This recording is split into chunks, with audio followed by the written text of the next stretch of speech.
થાય છે કયા કારણોસર હત્યા થઈ છે? તમારું નામ? મારું નામ સતીશભાઈ છે.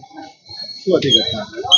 એ ઘટના આવે છે, જે લોકો ઝઘડો કરતા હતા, મેં જે છોડાવવા આવે છોડાવીને બધાને સાઈડ પર કર્યા. ભાઈ ગેમ રમતો હતો, છોકરા આવીને ડાયરેક્ટ ચપ્પુ મારી દીધું ને પછી ડાયરેક્ટ ચપ્પુ ફેંકી દીધું પાછળ.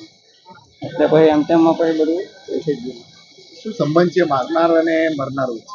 એ બાપ દીકરા જ છે બંને. કઈ વાતને લઈને હુમલો કરાયો? એ તો મને ખબર નહીં કે હાનથી ને હાન દીકરામાંથી એને શું ઉંમર છે છોકરાની? 17 વર્ષ, 17 વર્ષને 8 મહિના. શું લાગી રહ્યું છે તમને હત્યાનું કારણ? હવે એ તો મને ખબર નહીં. હવે આના સારું માર્યો તો એ મને નહીં ખબર. મારો ખુદનો જ ભાઈ છે તો હું કરું બોલ. તમારા ભાઈના પરિવારમાં કોણ કોણ છે? શું કામ કરતા હતા? એ ભાઈ તો આપણે ગાર્ડન વાળમાં જતો ને છોકરો એ પાણીના બોટલ વાળમાં જાય, બિસ્લરી વાળમાં. શેના વડે મારી? હે ચપ્પુથી મારી. ઘરમાં? હા નહીં, બહાર ઘરની બહાર ગાડી પાસે.